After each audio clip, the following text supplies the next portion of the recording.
Oke, eee, flowchart ya, kita masuk ke materi flowchart. Bedanya apa sih antara flowchart dengan pseudocode yang kemarin ya? Kalau bentuk pseudocode itu bentuknya teks. Jadi Anda nulis dalam bentuk teks, terus kemudian kalau flowchart bentuknya gambar. Ya, jadi sama-sama untuk merepresentasikan algoritma, sama-sama untuk menuliskan algoritma. Bedanya adalah kalau flowchart bentuknya gambar, sedangkan pseudocode bentuknya teks. Namun, antara flowchart maupun pseudocode itu dua-duanya sama-sama standar ya. Jadi walaupun itu bentuknya lain, teks sama gambar, tapi dua-duanya standar internasional. Jadi bukan ngawur, bukan kita sembarangan untuk membuat gambarnya atau tulisannya. Kalau algoritma berbeda ya. Algoritma itu bisa sembarangan, artinya teks yang menggunakan sesuatu yang tidak standar.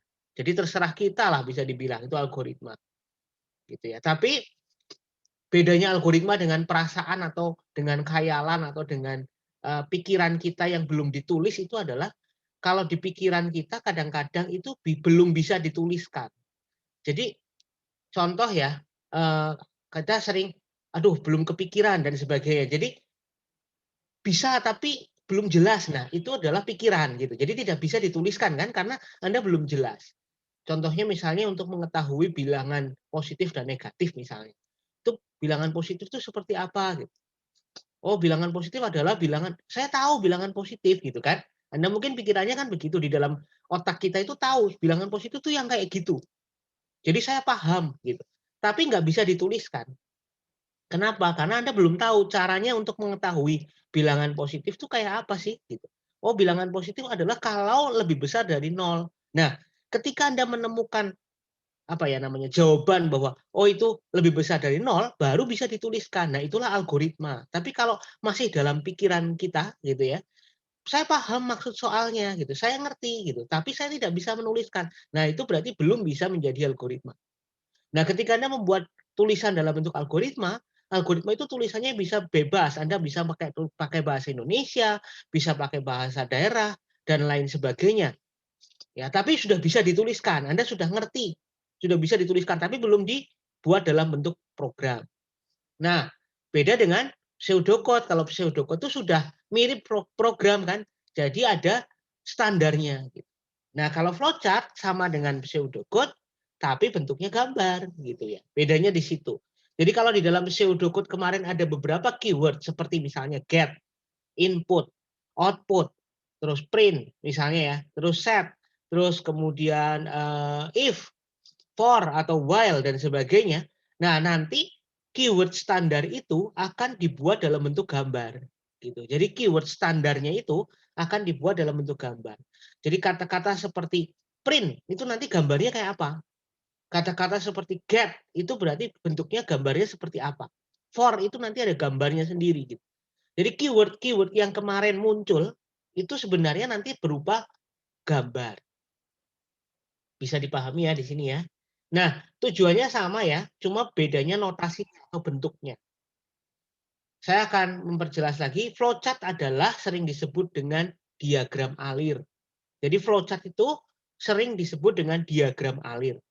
Kapan Anda akan membuat flowchart? Minimal di dalam laporan. Biasanya ketika Anda membuat laporan.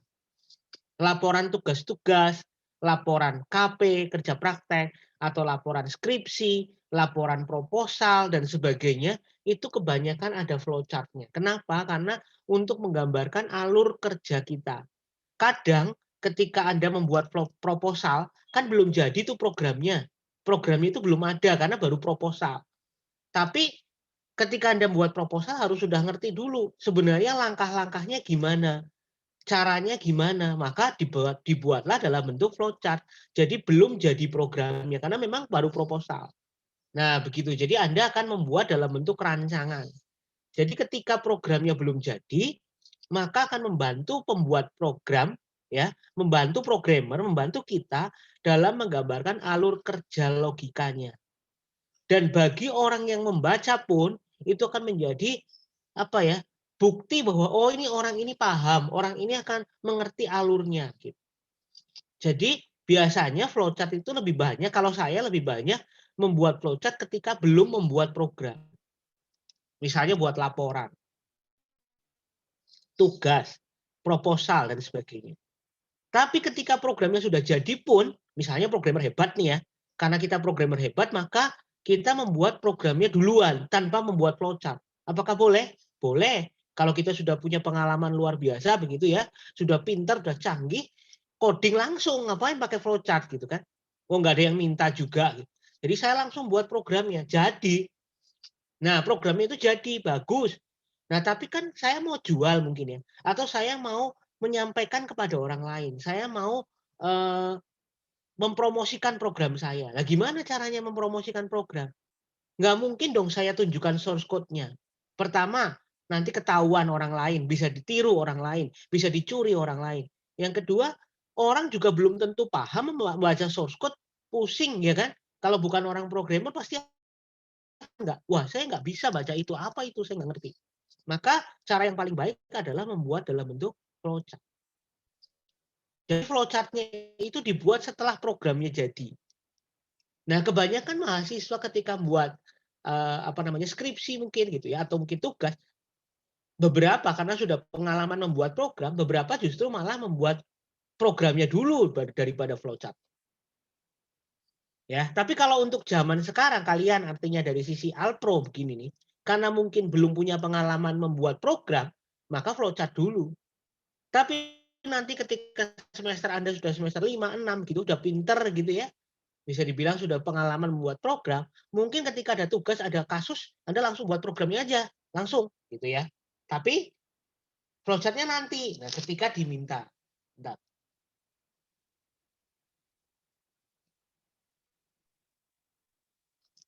Oke ya. Nah seperti itu, kalau ada pertanyaan langsung disampaikan ya. Nah ini adalah notasi flowchart. Oke, notasi flowchart ya. Notasi atau bentuk-bentuk flowchart. Jadi kalau kemarin kita mengingat pada saat pseudocode ya, pada saat pseudocode Anda pasti selalu dimulai dengan angka 1 atau angka 0 gitu ya. Ditulisi adalah start atau mulai. Nah, demikian juga dengan yang ada di sini. Jadi ini ya bentuknya ya. Simbolnya adalah permulaan atau akhir program. Nih, permulaan atau akhir berarti kan start atau finish ya. Disimbolkan dalam bentuk kapsul. Perhatikan ini bukan elips, teman-teman semua. Suara saya masuk loh ya dari tadi ya. Saya takutnya malah nggak kedengeran. Jadi Masuk Pak, aman ini Pak. adalah kapsul, bukan elips. Banyak sekali yang membuat dalam bentuk elips. Ini kapsul ya, kapsul. Kalau di dalam Microsoft Word itu namanya di bagian shape ya, shape itu ada namanya terminator. Walaupun judulnya terminator, terminator itu kan berarti pembatas akhir ya, artinya penutup gitu ya, terminate gitu ya, menyelesaikan yang mematikan begitu kan. Nah, terminator itu berarti tanda awal dan akhir, walaupun tulisannya seolah-olah terminate itu kan akhir gitu ya. Terminator berarti dimatikan terakhir gitu. Tapi tetap di awal dan akhir, dua-duanya. Ini bentuknya kapsul. Kalau Anda gambar sendiri pasti bisa ya, karena pakai tangan. Tapi kalau pakai alat tool itu biasanya namanya terminator. Tapi kalau misalnya namanya tool kan beda-beda ya. Anda pakai Visio mungkin, Anda pakai Microsoft Word, pakai apalagi Draw.io dan sebagainya, itu kan beda-beda. Nah, silakan dicari yang sesuai. Terus kemudian untuk menggambarkan langkah, gerakan, arah aliran kerja, itu menggunakan panah. Dan namanya panah itu bukan garis saja, tapi ada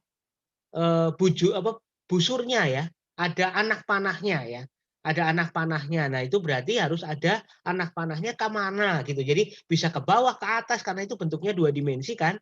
Berarti bisa ke kanan, ke kiri, ke atas, ke bawah. Ke diagonal juga nggak apa-apa, tapi harus ada anak panahnya. Ya, jadi harus ada ujungnya ya, ujungnya itu harus ada. Nah, boleh nggak ujungnya 2? Nah, setahu saya jarang, kayaknya memang nggak ada ya. Flowchart itu ujungnya selalu 1. Jadi apa namanya, anak panahnya itu cuma 1, nggak 2 gitu. Nggak boleh 2 ya. Seingat saya begitu. Cuma boleh 1. Jadi ke bawah, ke atas, ke kanan, ke kiri, tapi nggak boleh 2 arah. Nah, terus kemudian preparation atau inisialisasi, namanya inisialisasi, contohnya adalah I sama dengan 0. Total sama dengan 0.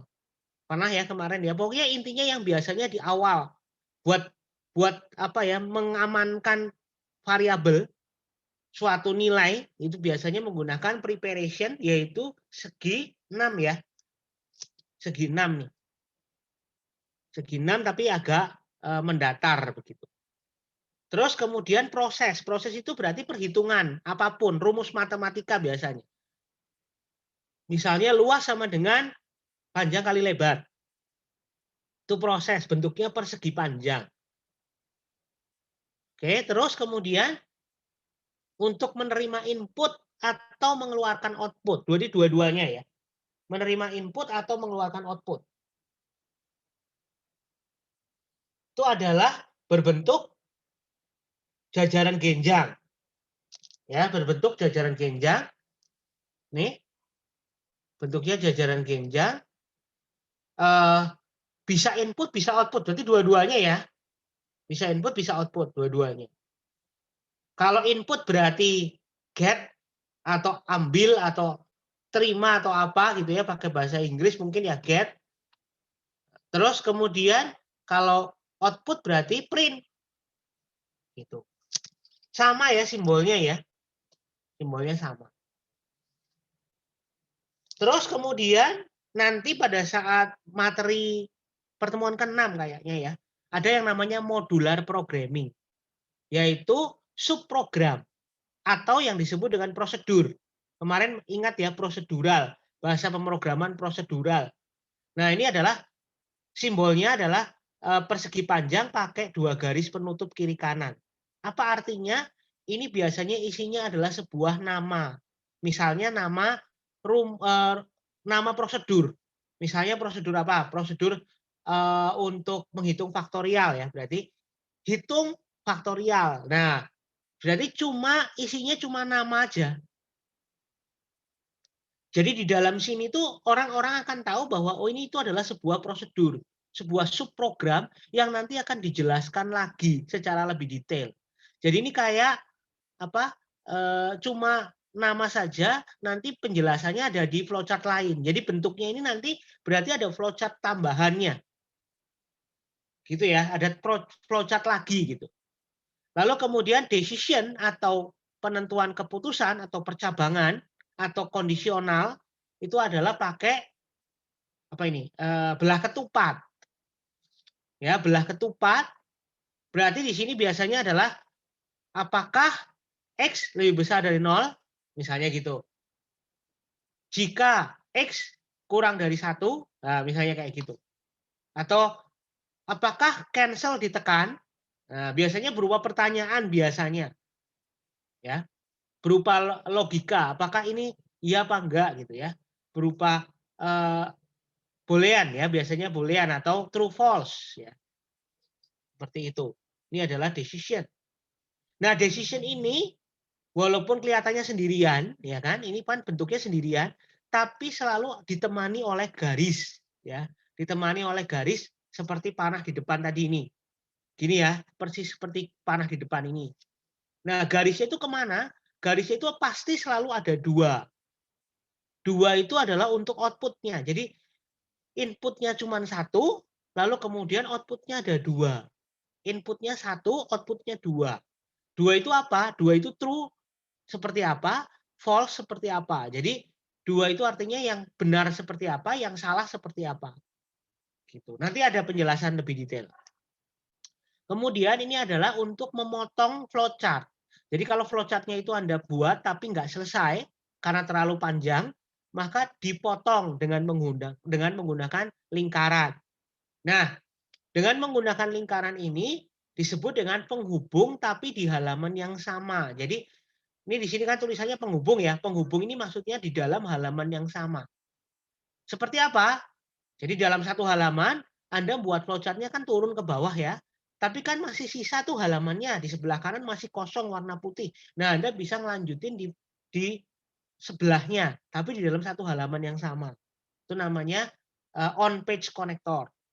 Terus kalau ini segi 5 ya, segi 5 ini juga dipakai untuk penghubung tapi namanya off page connector. Artinya penghubungnya itu berada di halaman yang berbeda.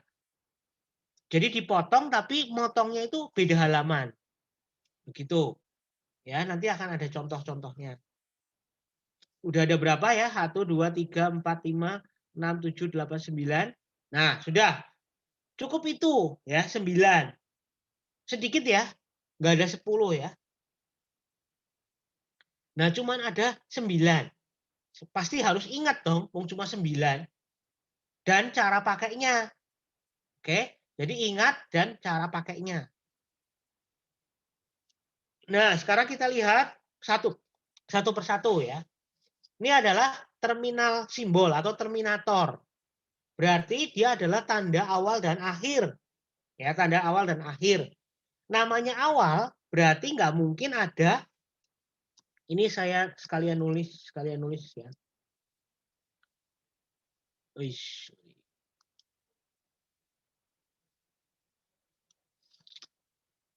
Ini nggak mungkin ada seperti ini ya. Ini tidak mungkin, teman-teman.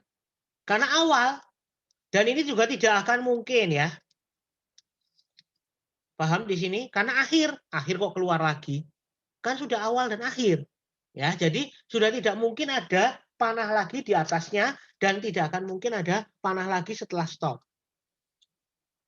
Oke. Nah, terus kalau start ya pasti turun ke bawah panahnya atau ke kanan atau apapun. Jadi dia keluar dari start itu karena apa? Dia mulai pertama lalu ngapain? Sedangkan akhir itu pasti dapat masukan 1 gitu ya. Nih, seperti ini. Terus hanya boleh ada 1 start dan hanya boleh ada 1 stop. Jadi Anda tidak boleh men-start banyak, stopnya juga banyak, itu tidak boleh. Semuanya harus berkumpul di satu titik. Jadi biasanya kalau yang sering terjadi kalau start itu biasanya 1. Anda tahu paham karena kan start ya, orang pertama kali gambar ya pasti tahu lah. Startnya pasti 1, kebanyakan tuh benar. Tapi yang salah itu stopnya. Yang paling sering salah adalah stopnya. Kenapa? Karena berpikir bahwa flowchart-nya kan udah rumit nih. Flowchart-nya udah rumit, terus Anda berpikir, oh ini saya sudah stop, sudah selesai, berarti stopnya dibuat. Terus nanti di satu bagian yang lain, Anda nggak sadar, buat stop lagi. Loh kok ada 2 stop? Nah ini yang salah. Ya, jadi tolong stopnya cuma 1. Berarti kalau misalnya, oh yang sini sudah selesai, ya panahnya dipanjangin supaya menuju ke stop yang sama gitu. Jadi muaranya 1 gitu ya maksudnya ya, paham ya? Muaranya 1. Nah, kadang ada yang ngomong tulisannya start, ada yang bilang begin, ada yang bilang end, ya, ada yang bilang start finish, start stop, terus kemudian begin end. Jadi boleh, paham ya? Boleh pakai start stop, begin end, atau start finish, begitu. Tapi jangan pakai bahasa Indonesia ya, karena kan ini internasional gitu. Oke? One arrow only ya, tidak boleh lebih dari 1 panahnya. Ada pertanyaan sampai di sini? Belum, Pak. Belum ya? Oke. Nah, terus kemudian input dan output. Input dan output itu sama ya. Input dan output itu sama, yaitu menggunakan jajaran genjang. Nah, jajaran genjang ini biasanya dia punya 2 panah, yaitu 1 panah masuk dan 1 panah keluar. Gitu ya, 1 panah masuk dan 1 panah keluar. Karena dia berada di tengah-tengah kan. Misalnya setelah start, misalnya. Biasanya kan setelah start kan minta input kan. Contohnya misalnya adalah menghitung luas segitiga. Berarti kan setelah start, terus kemudian Anda minta masukkan alas, masukkan tinggi gitu kan. Nah berarti ini ya, pakai ini ya. Karena minta input. Terus terakhir biasanya menampilkan output kan. Print luas misalnya. Nah pakai ini juga. Cuma keywordnya beda. Yang satunya get, yang satunya print. Gitu ya. Oke. Kalau ada pertanyaan langsung bilang. Nah, terus kemudian processing. Nah, processing ini juga dua panah. Satu panah masuk dan satu panah keluar. Nah, processing itu bisa dipakai untuk macam-macam. Yang paling sering adalah untuk kalkulasi. Misalnya adalah untuk menghitung luas misalnya ya, sama dengan alas kali tinggi kali setengah. Nah, misalnya kayak gini. Atau untuk inisialisasi, walaupun ini beberapa flowchart itu bisa dipakai untuk inisialisasi ya. Kalau dicari di internet misalnya gitu kan, Anda mencari referensi dari internet kadang-kadang dipakai juga untuk inisialisasi. Walaupun tadi sudah ada ya, yaitu simbolnya adalah ini.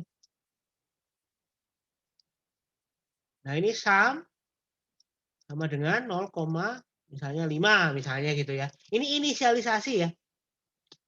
Tapi ada juga yang nulisnya langsung di sini gitu. Jadi ya orang sih menganggap itu boleh gitu ya. Menurut saya karena ini banyak referensinya di internet. Ada yang bilang boleh, ada yang bilang pakai simbol yang berbeda gitu. Kalau Anda ingat gitu ya, artinya kalau Anda masih mengingat, ya Anda bisa lebih baik pakai yang ini ya. Karena ini adalah dipakai untuk preparation ya, preparation. Seperti ini. Tapi kalau misalnya Anda lupa nanti suatu saat ya Anda pakai yang kotak ini panjang apa persegi panjang juga nggak apa-apa.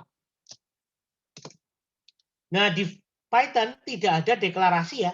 Tidak ada inisiali namanya mendeklarasikan variabel tipenya apa, itu kan nggak ada.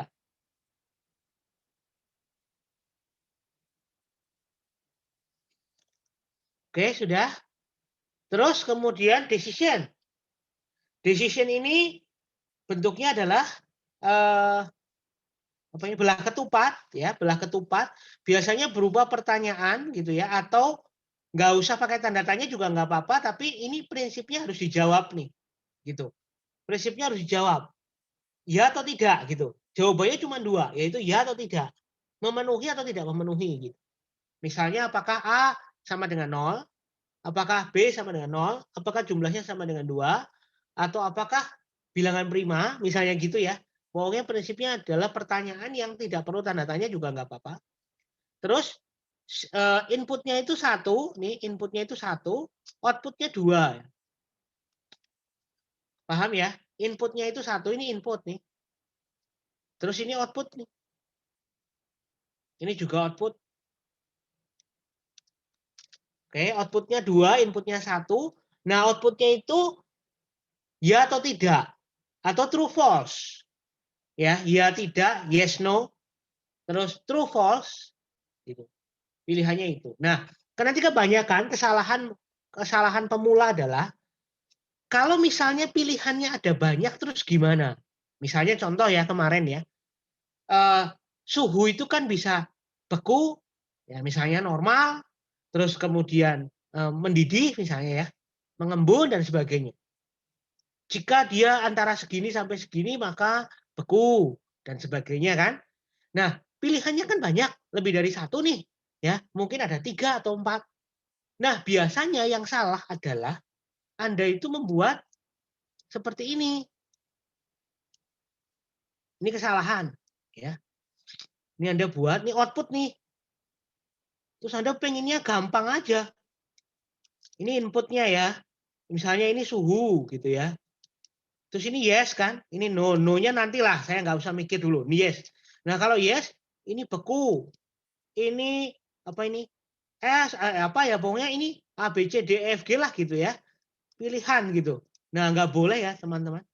Ini salah ya. Ini salah kenapa? Nggak ada. Nggak ada bahwa ini tuh keluarnya banyak, itu nggak ada. Kan ingat ini cuma ada 2. Jadi keluarnya itu cuma boleh 2. Lah ini kok terjadi 5? Nggak boleh. Jadi kalau bentuknya pilihan, kalau ada 5 pilihan, berarti Anda harus membuat ini 5 kali. Paham? Jadi harus 5 kali bentuk belah ketupat untuk masing-masing pilihan. Gitu. Jadi tidak boleh terus satu aja, terus kemudian outputnya cabangnya 5, nggak boleh, nggak ada. Ya ini salah. Ini kesalahan yang sering terjadi. Kenapa kok salah? Karena harus inputnya 1, outputnya 2. Nah ini outputnya berapa? Kok banyak? Nah ini nggak boleh. Sampai di sini paham? Ini tidak diperbolehkan. Jadi Anda harus membuat 5 gambar, 5 belah ketupat untuk masing-masing pilihan. Kalau ada A, B, C, D, E, berarti buat 5. Wah, lama, ya susah. Ya itu memang kenyataannya. Gitu ya. Jadi harus dibuat 5. Nggak boleh soalnya keluarnya 5 itu nggak boleh. Oke, gitu ya. 2 outgoing arrow. Jadi hanya boleh ada 2, nggak boleh 5 gitu. Nggak boleh keluarnya banyak. Paham sampai di sini teman-teman? Tidak diperbolehkan keluarnya lebih dari 2.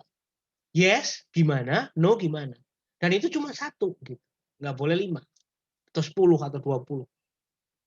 Misalnya bentuknya, misalnya game ya. Anda buat game, bentuknya menu ya. 1, 2, 3, 4, milih apa? Karakter yang mana? Karakter Mario Bros, karakter Luigi, karakter Princess, karakter apa misalnya. Gitu kan ada 5. Nah, 5 itu nggak boleh dalam bentuk seperti ini nulisnya. Paham ya? Oke, Pak, terus saya mau ya. tanya, Pak. Iya, iya. Kalau misalkan itu kan kita nanti kalau misalkan itu misalkan dari pilihan pertama terus Hmm. yes ya, Pak. Benar. Kemudian kita bikin apa namanya? Belah ketupat lagi ya, Pak. Iya, belum buat keempat lagi. Misalnya gini, kalau dia milih nomor 1 kan berarti Nah, apakah pilihan 1? Ya, berarti ya. milih 1 ngapain gitu. Kalau Nah, no, berarti kan dia milih 2 mungkin. Berarti hmm. apakah pilihan sama dengan 2? Kalau iya ngapain? Kalau enggak berarti apakah pilihan sama dengan 3 gitu. Nah, nanti kalau misalkan gitu, kalau misalkan no-nya tuh sama semua gitu loh, Pak. Jadi misalkan kalau Sama semua misal tuh maksudnya gini. yang di pilihan pertama kalau yes ini, tapi kalau Iya. no ini. Misalkan kalau yes A, kalau no B. Terus kita kan bikin belah ketupat Loh, lagi, Pak. kalau kamu memang pilihannya ada 5, kalau pilihannya Ah, ada 5, no-nya ya ke belah ketupat kedua. Saya gambar ya, bentar. Bentar. Ini harus nambah slide, sebentar.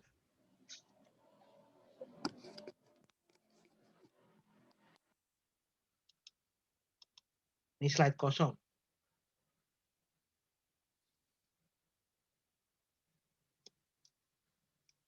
Nah, ini ya. Ini ya. Misal ya, pilihan kan. Berarti gini. Ini pil sama dengan 1. Ya. Ya kan? Terus no. Ini ya. kan no. Ini input ya. Kalau no berarti apa? Pil sama dengan 2. Ini yes. Ini no. Misalnya pilihannya 3 aja ya. Berarti ini pil sama dengan 3. Ini yes. Ini no. Nah, kalau sudah 3-3-nya ini enggak, berarti ngapain? Berarti Anda tidak memilih kan? Nah, silakan Anda melakukan sesuatu. Misalnya mengoutputkan, maaf Anda harus memilih. Nah, berarti kalau gitu ya, berarti kan ini berubah output ya. Nah, kalau melakukan pilihan 1 apa? Ya misalnya memproses pilihan 1, ini memproses pilihan 1, ini memproses pilihan 1. Lah terus kalau sudah gimana? Nah, kalau sudah ya seperti ini. Ya, Pak. Maksud saya yang berkelanjutan itu kalau yes gitu bisa berarti, Pak. Kalau yes, ini misalnya, maksudnya ini. Ini Misal berarti kan ini kan yang memproses pilihan berkelanjutan 1. yang no, Pak. Jadi kalau misalkan no, kita ngecek lagi. Kalau misalkan Heeh, kita misalkan heeh, pilihan 1 terus jawabannya heeh. yes itu ke pilihan 2 gitu bisa, Pak. Mm-mm. Kalau pilihan 1 jawabannya yes, terus ke pilihan 2. Iya, yang ini kan pilihan 2-nya kalau no, Pak. Hmm. Nah, tapi maksud saya kalau yes gitu loh, Pak. Kalau yes terus pilihan lagi maksudnya. Pilihan lagi. Ya Habis itu boleh, nggak apa-apa. nah, Berarti gini, ini saya terus gambar di tempat lain. Berarti gini, berarti ini gini. nah, Ini harus ada sedangkan yes lagi loh. output no-nya itu sama gitu, kita boleh kasih satu ke arah yang sama gitu Oh atau boleh, boleh. harus Misalnya bikin? gini ya. Oh, itu boleh, Pak? Iya boleh, nggak apa-apa. Oh, nggak harus bikin satu-satu kan berarti, Pak? Boleh, Oke, nggak Pak. apa-apa. Karena kan ini yang penting kan sudah keluar ya. Nah ini Hmm. melakukan sesuatu apa misalnya gitu, itu nggak apa-apa. Makasih, Pak. Ya, ini satu ya misalnya, terus ini lalu dua gitu. Nggak apa-apa ini yes, tapi harus ditulis ya teman-teman. Ini harus ditulis y-nya kemana, no-nya kemana ya. Karena kan bingung nih kalau misalnya y-nya nggak tahu kan berarti loh ini yang yes atau yang no, walaupun kadang-kadang bisa ditebak gitu. Sampai di sini paham ada dua ini. Terima kasih pertanyaannya, bagus. Makasih, Pak. Ya, gimana? Jadi kalau yang model seperti ini ya, yang model kedua ini ya, ini saya tulis sebagai angka 2, ini angka 1. Yang model kedua ini berarti bertingkat, seolah-olah begini. Anda berhasil melewati, misalnya ini anggap ya Anda main game ya. Anda main game, terus kemudian ada raja kecil, ada raja besar gitu. Anda berhasil melewati raja kecil, ya, maka apakah Anda berhasil melewati raja kedua? Gitu. Ya, kalau Anda berhasil melewati raja ketiga, ya, nanti baru bos. Misalnya gitu. Tahu ya maksudnya ya? Jadi kayak bertingkat gitu, bertingkat apa namanya, lapisannya bertingkat. Jadi kalau Anda berhasil mengalahkan yang pertama, lanjut ke langkah-langkah kedua, lanjut mengalahkan yang ketiga. Kalau nggak berhasil semuanya out gitu misalnya.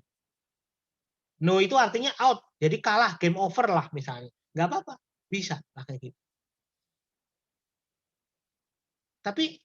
Tapi ini dua hal yang berbeda, maksudnya kasusnya itu berbeda. Kalau yang ini itu bentuknya pilihan ya, kalau yang nomor 1 ini bentuknya pilihan. Ini apa, terus kemudian tanya ya. Tanya gitu, terus ini tulisan saya jelek karena memang susah nulis di sini ya. Oke, gini ya, tanya. Oke, gimana? Nanti kalau masukkan pilihan 3, ya berarti ke sini dong. Ini berarti pilihan 3. Tapi kalau ini itu berarti lawan dulu, pilih 1, lolos baru kedua gitu. Terus kalau lolos lagi nanti 3 misalnya gitu. Ini beda loh ya. Jadi flowchart-nya ini berbeda gitu, bisa dibilang. Oke, seperti itu saya lanjutkan ya. Ini sudah tadi. Ini contoh kalau Python code-nya. Apakah X kurang dari Y? Kalau iya maka A sama dengan X dikali 2. Nah, berarti begini ya. Ini kalau 0 lalu ke sini kan. Nggak tahu apa ini. Saya nggak ngerti ini apa. Tapi kalau ini sudah juga ya, sudah dilakukan operasinya, ini juga ke sini sama-sama keluar istilahnya. Sama-sama keluar. Yang no nggak ngapa-ngapain, tapi kalau yang yes berarti melakukan sesuatu. Ini nggak ada else-nya loh ini teman-teman. Ini bukan else loh. Ini tidak pakai else. Ya. Jadi kalau no tidak melakukan apa-apa, kalau yes melakukan dulu, lalu kemudian sama-sama keluar. Ini tuh istilahnya satu blok. Ini satu blok untuk percabangan ya. Nanti di luar sini tuh ada blok lain, gitu. Nah ini satu bloknya itu ini.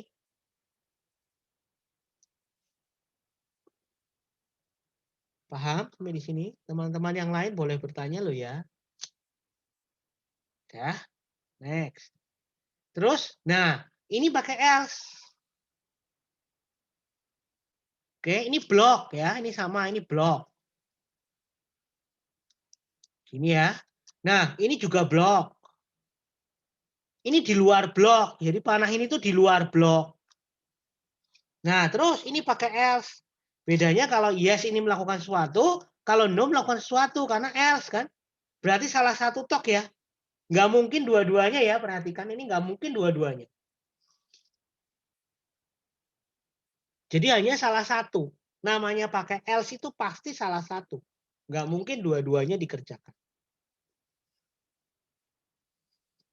Kalau nggak ke kiri ya ke kanan gitu kan. Kalau nggak yes ya no. Gitu. Nggak mungkin dua-duanya terpenuhi. Kalau Anda bertanya, Pak, mau saya adalah A sama dengan X plus Y. Ini ya, yang bawah ini. Ini selalu dilakukan. Pasti dilakukan. Apapun yang terjadi pasti dilakukan. Gimana? Ya berarti taruhnya di sini. Oke, berarti jangan di else. Tapi ini taruh di bawah sini, else-nya dibuang. Jadi cuma panah ini cuma ini aja. Kayak tadi kan, ini berarti kosong, pindahkan ke sini. Berarti apapun yang terjadi dia pasti dilakukan.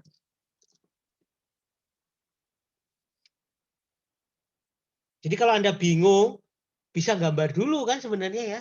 Karena dengan gambar kan jadi paham, saya tuh meletakkannya salah apa enggak ya? Di mana harus saya letakkan? Gitu. Jadi jika ini sekali lagi ya contoh ya, jika A sama dengan X plus Y itu pengen Anda lakukan pasti apapun yang terjadi, maka taruhlah di bawah. Berarti ini dibuang. Paham ya? Next. Terus nested if. Nah ini contohnya adalah if-nya itu bertingkat. Nested berarti kan bertingkat. Kalau X-nya lebih besar dari minimum, apakah iya? Kalau iya, maka ke kanan ya, ini ya. Nih, ke sini. Terus dicek lagi apakah X itu kurang dari maksimum. Ya, berarti dia untuk ngecek apakah X itu misalnya antara 0 sampai 10. Apakah X itu berada di antara 0 sampai 10 gitu kan. Minimum itu 0 ya. Ini minimum, ini maksimum. Apakah X itu misalnya 5 gitu ya, maksudnya gitu. Misalnya apakah X itu antara 0 sampai 10? Ya. Nah, berarti ini cara if-nya begitu.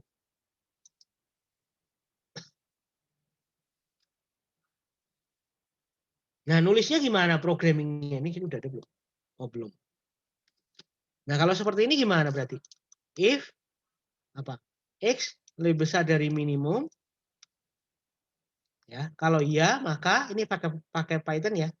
Maka if X kurang dari maksimum, titik 2 lagi, terus kemudian print.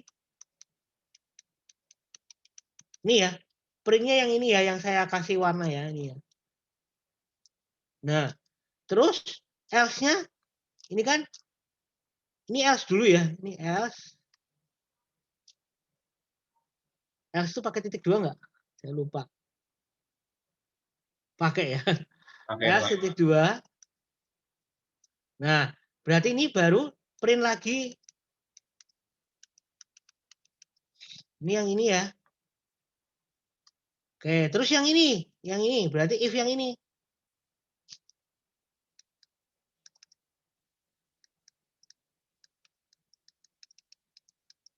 Nah, ini yang ini.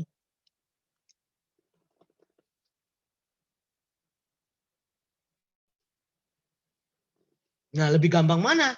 Anda merasa lebih gampang mana? Gambar atau program? Nah, ya kan? Ini kalau salah menerjemahkan, salah loh programnya. Anggaplah Anda itu dikasih flowchart dulu ya. Istilahnya ini kan gambar flowchart. Terus kemudian Anda tulislah kodenya. Gitu. Jadi soalnya bisa dibalik.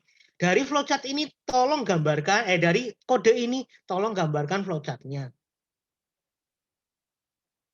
Dari flowchart ini tolong gambarkan kodenya. Itu bisa ya. Oke, seperti itu. Bingung nggak? Enggak, Pak. Yang lain. Saya nggak tahu ini suaranya sama terus. Yang lain? Masih belum, Pak. Bagus, terima kasih. Mana-mana. Ya, next. Terus page connector yang tadi ini adalah untuk penghubung ya, tapi halamannya berbeda. Kalau yang model persegi, segi 5 ya. Kalau yang segi 5 ini bentuknya adalah menggunakan ya, ini di halaman yang berbeda kan ya. Jadi menggunakan number, jadi menggunakan angka ya, ini menggunakan angka. Tapi di halaman yang berbeda. Contohnya gimana? Nah, contohnya gini. Flowchart-nya itu terlalu panjang, di satu halaman nggak cukup. Gitu. Oke, terus dia halaman kedua. Nah, kalau halaman kedua kan motong ya. Nah, sebelum motong, tolong dikasih tanda dulu. Yaitu semua output, perhatikan saya ulangi ya. semua output, semua panah output. Jadi ini kan ada panah nih, panah tapi belum selesai, perhatikan ya. Ada panah tapi belum selesai. Mungkin di suatu tempat lain ada panah lagi ya. Kan bisa ya, kan panahnya nggak cuma satu. Jadi maksudnya ada gambar lain ya kan namanya flowchart itu kan bisa kompleks gitu kan, bisa banyak gitu. Nah, ketika ada banyak cabang begitu, dan ternyata di dalam satu halaman itu ada 3 panah yang belum selesai. Ini pas kebetulan cuma satu. Misalnya pas ada 3 panah, ini entah dari mana ya. Ini kan bisa jadi dari mana kan, kita nggak ngerti kan. Dari mana karena banyak flowchartnya panjang gitu. Jadi misalnya di akhir dari halaman itu ada 3 panah yang harus keluar. Nah, perhatikan, tolong diberi semuanya itu diberi tanda segi 5 ini. Kan ini motong semua nih. Nah, tolong ini diurutin aja 1, 2, 3. Gitu ya. Terus nanti sambungannya di halaman kedua ya juga harus sama. Aduh, susah banget gambar. Nah, aduh. Gini ya, 1, 2, 3. Ini kemana gitu. Maksudnya ini nyambungnya ya, sambungannya gitu. Nah, ini berarti nanti berupa panah. Nah, gitu. Jadi artinya maksud saya adalah jangan cuma berpikir cuma satu ya. Bisa banyak. Tapi banyaknya itu bukan karena salah. Jadi contohnya tadi gambar yang if tapi ada 5. Nah, itu kan salah. Bukan kayak gitu maksudnya. Jadi ada output lebih dari panah itu lebih dari kepotong lebih dari 1. Ya, kepotong lebih dari 1. Nah, berarti masing-masing slice itu, masing-masing potongan itu tolong dikasih off page connector ya. Terus masing-masing sambungannya juga harus sama. Jadi ini nyambung kemana, ini nyambung kemana, ini nyambung kemana gitu. Ya kalau contohnya cuma satu ya kayak gini. Ini contohnya. Tapi ini halamannya beda ya. Ini sengaja saya gambar berbeda. Kalau di slide saya lupa yang diupload tuh kayaknya masih jadi satu ya. Tolong diperbaiki. Gitu, ada pertanyaan? Next ya. Lalu kemudian yang on page connector. Nah, on page connector pakainya justru huruf kok huruf apa? Abjad ya. Benar ya huruf ya. Abjad ya. Jadi menggunakan huruf abjad, letter ya. A, B, C, D, E, F, G dan seterusnya. Jadi kalau yang off page itu menggunakan angka, kalau yang bulat-bulat itu menggunakan huruf. Nah, berada di same page. Jadi di halaman yang sama. Nah, bentuknya kayak gini. Misalnya gambarnya itu bentuk buku gambar. Buku gambar kan berarti landscape ya. Kan landscape berarti kan apa namanya luas gitu maksudnya. Luas kan. Nah, kalau luas kan nggak usah buat flowchart ke bawah semua gitu. Berarti sisanya kan banyak gitu. Sisa sampingnya itu loh. Sisa sampingnya kan banyak. Itu tidak harus apa ya mengalami kerugian. Sisa banyak kok nggak digambari gitu kan eman-eman. Jadi bisa digambari di sampingnya. Tapi menggunakan on page connector, yaitu dengan menggunakan lingkaran gitu. Nah, ini bisa jadi nanti kayak gini ya. Ini misalnya B, ini misalnya C. Nanti sama di sini berarti harus ada B, sini misalnya C. Ini entah dari mana ya, paham ya maksudnya? Kan keluarannya bisa banyak nih. Nah, nanti kayak gini.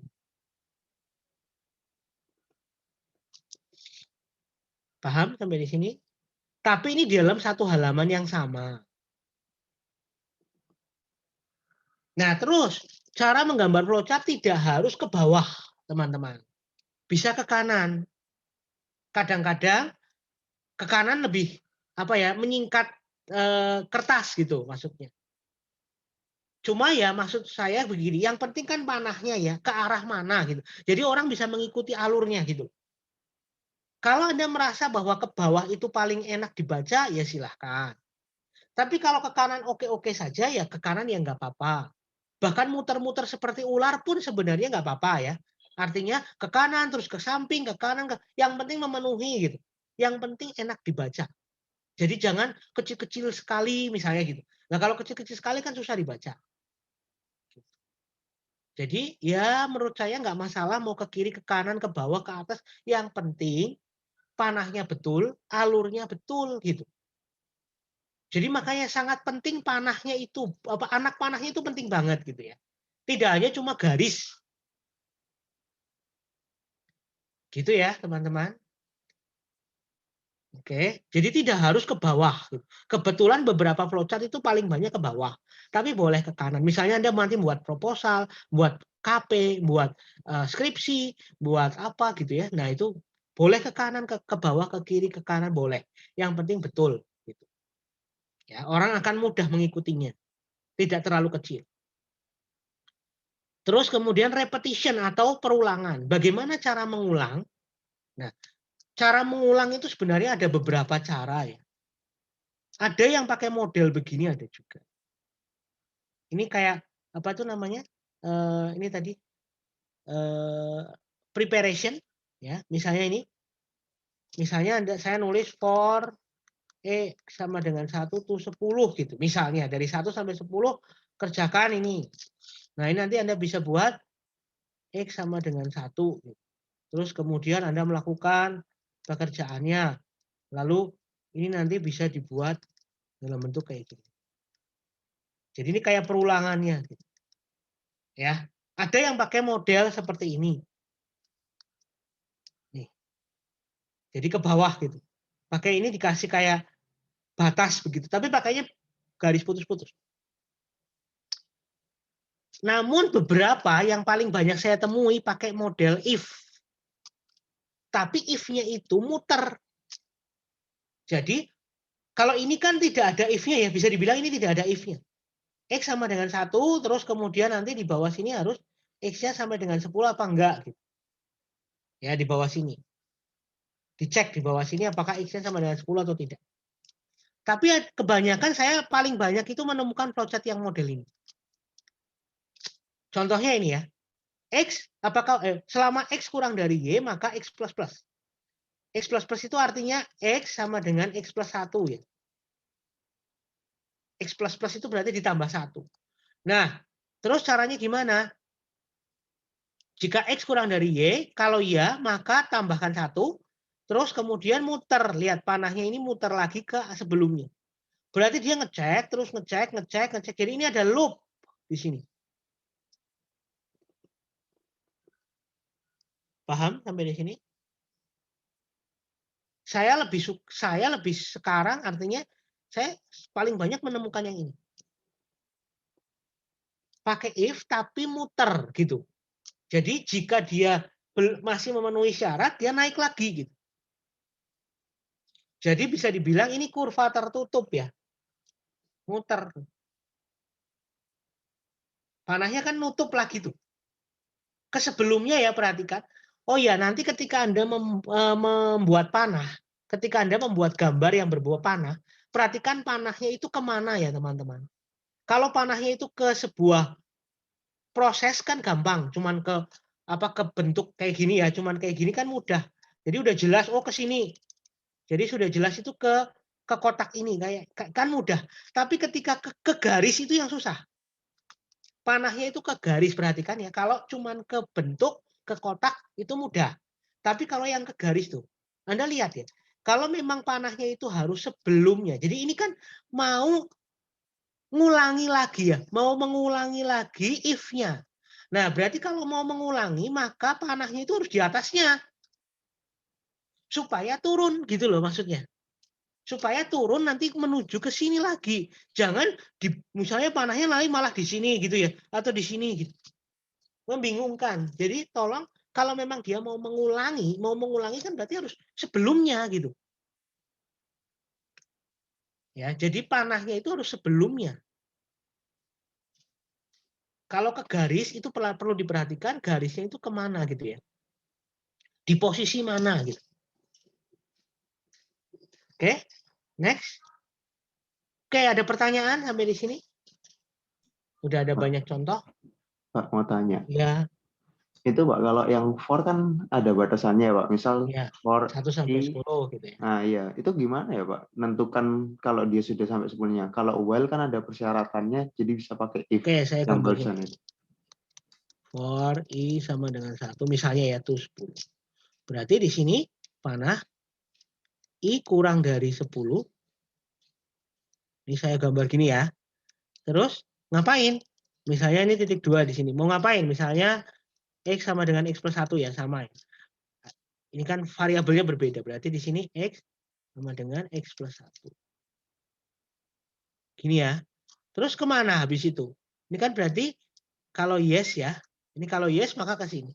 Terus belum kan? Belum X-nya berarti harus ditambah 1 dulu ya. Sorry, I-nya ya. Berarti di sini harus, aduh gambarnya susah. Ini kepotong soal. I sama dengan I plus 1.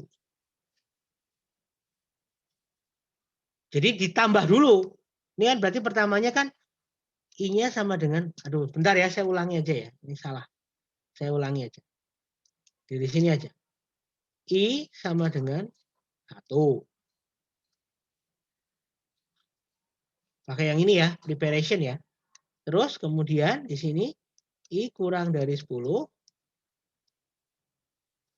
Ya, kalau ya maka ini dari yes ya. X sama dengan X plus 1. Terus habis itu I sama dengan I plus 1. Oke, sudah. Terus dia ke sini. Ini kalau no. Paham? Paham Pak. Makasih ya. Ya. Pak, itu berarti hampir mirip seperti while juga ya Pak ya? Iya, mirip kan Cuman sama. ditambahin variabel-variabel aja ya Pak ya? Buat Betul. menentukan itu batasnya Pak. Oke. Betul. Kan sama. Sebenarnya for sama while kan sama. Perulangan kan cuma modelnya saja. Mau pakai while apa mau pakai for. Sama. Iya. Kalau bentuk flowchart kayaknya nggak ada bedanya malahan. Ya, bisa dibilang malah nggak ada bedanya. Kalau di dalam program karena kan sudah ada sintaksnya ya. Jadi mau pakai while atau pakai for gitu kan. Sintaks based tuh. Tapi kalau bentuk flowchart kan nggak ada sintaks. Maka gambarnya malah sama kalau saya. Gitu. Antara while sama for kan sama aja. Misalnya ya Anda mau lihat yang ini ya. Bentuknya while. Yang for tadi dibuat while. Jadi while I kurang dari sama dengan 10. Titik 2. X sama dengan X plus 1. Berarti di sini harus ada set dulu. I sama dengan 1. I sama dengan 1 kan. Lalu di dalam sini I sama dengan I plus 1. Harus ada. Kalau enggak kapan menjadi 1? Kapan berubahnya I-nya? Jadi kan sebenarnya flowchart for ini yang lebih singkat ya. For kan lebih singkat, lebih pendek. Sedangkan while lebih panjang. Tapi kan sama semua ke sini. Gitu. Semuanya kan sama. Bentuk flowchart-nya kan sama. Oke? Pak, Ya. kok garisnya tidak ditarik ke atas I sama dengan 1, Pak? Oh, ya betul. Pertanyaan yang bagus. Kenapa garis ini ya maksudnya ya? Iya, Pak. Kenapa kok nggak di atas ini? Ya, kalau di atas ini berarti I-nya 1 lagi. Kalau saya mikirnya kalau di bawah itu I-nya malah jadi 1 lagi, Pak. Enggak. Kan sudah berubah di sini nih. Ini kan udah berubah. Jadi pertama I-nya 1 ya. I-nya dicek apakah 1 kurang dari 10? Ya. Terus X-nya ditambah 1. Nah, ini kan bukan urusan kita ya. Ini kan hanya proses. Terus I-nya tambah 1. Berarti 1 tambah 1 2 kan. 2 terus naik ke sini. Terus langsung cek 2 kurang dari 10. Kan nggak ke sini. Kalau ke sini malah I-nya 1 lagi gitu. Jadi harus di sini. 2 di sini sekarang. Ini kan 2 nih. 2 kurang dari 10.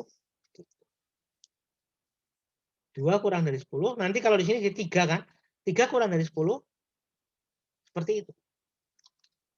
Kalau ini harus sampai, ini kan tuh 10 ya. Berarti ini harusnya kurang dari sama dengan ya. Maaf. Kan 10-nya ikut kan. Karena tuh 10 kan. Sampai 10. Berarti ini harusnya kurang dari sama dengan.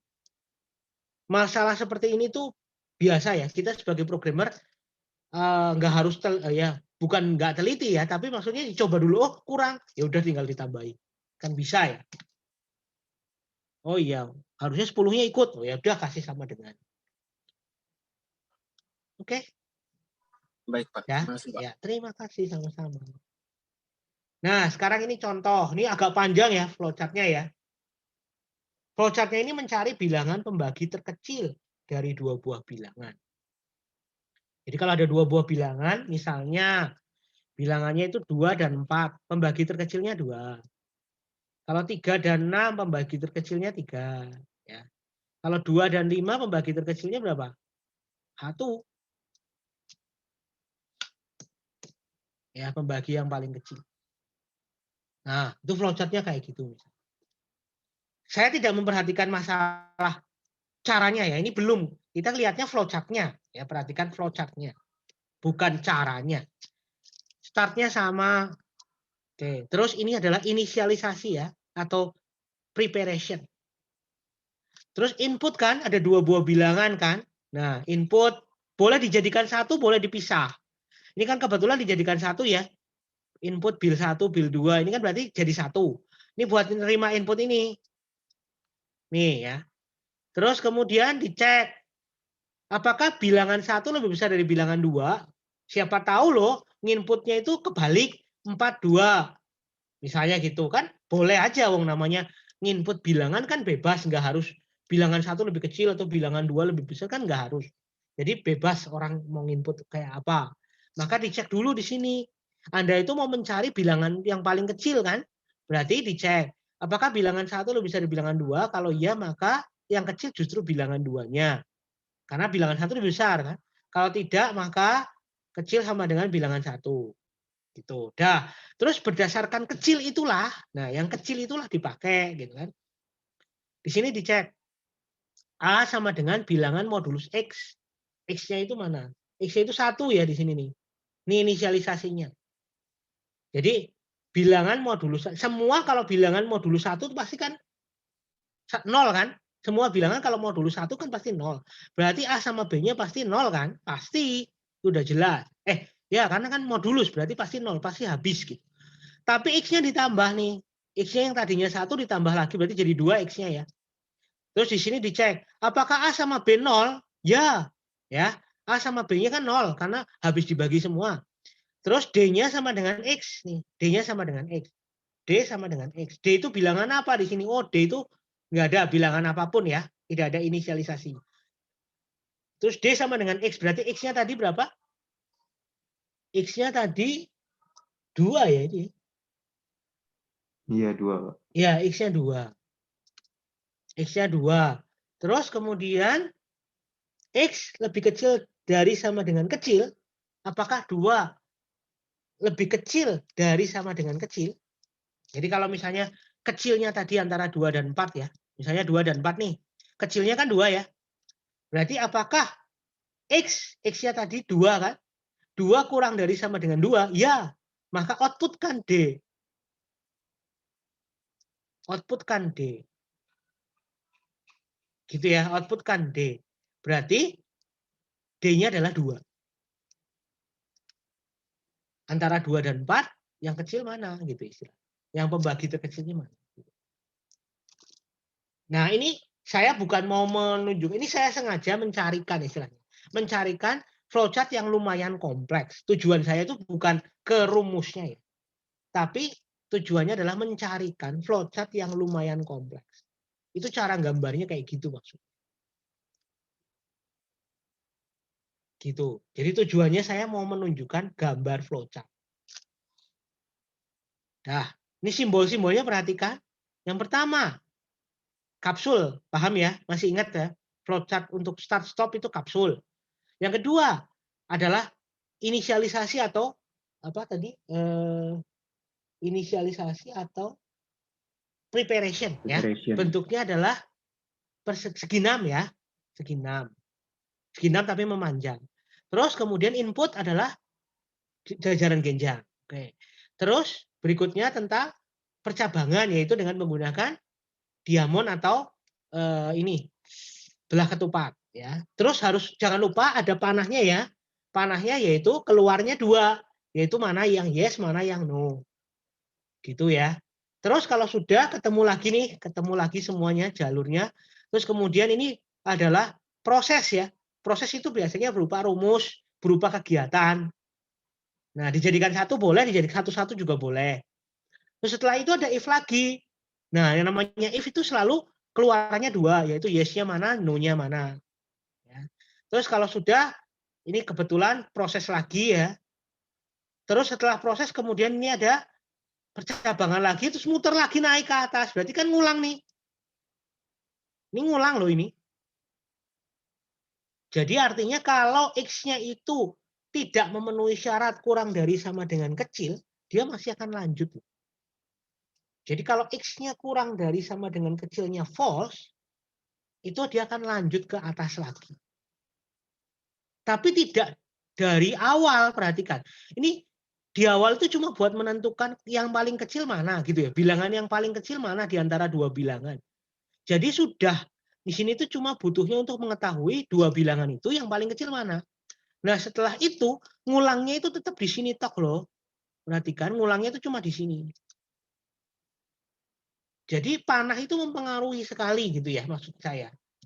Anda meletakkan panahnya di mana, itu berarti ngulangnya di situ gitu. Dah, terus setelah keluar, kalau misalnya ini terpenuhi ya, yes. Ini wah ini belum ditulis nih ya. Ini saya memang mengambil ya referensinya ini ya. Saya buat sendiri. Terus ini no ya. Ini no-nya di sini ya, teman-teman. Ini no-nya ke sini ya. Ini yes, lupa nih berarti ya. Ini ada YT yang ini kok belum gitu. Ini yes justru ke bawah. Ini no ke atas. Jadi kalau dia belum lebih kecil, kalau dia tidak kurang dari sama dengan kecil, maka dia naik lagi, dia muter, dia ngulang. Kalau sudah memenuhi syarat, maka dia mengeluarkan outputnya. Gitu. Jadi makanya penting banget mana yes, mana no. Gitu. Tapi kadang-kadang biasanya programmer secara logika langsung paham, oh ini yang yes yang ini, yang no yang ini. Jadi kadang-kadang bisa dimaafkan. Tapi kalau saya biasanya ngoreksi flowchart, ya ngasih tahu ini tuh tolong dikasih yes, ini kasih no. Simbolnya juga ya. Biasanya sih begitu yang saya kasih masukan. Terus contoh kedua mudah. Contoh kedua ini cuma sekuensial yang kemarin ya cuma menghitung volume dan sebagainya mudah. Karena modelnya cuma menghitung, jadi ya gampang lah bisa dibilang cuma ke bawah doang.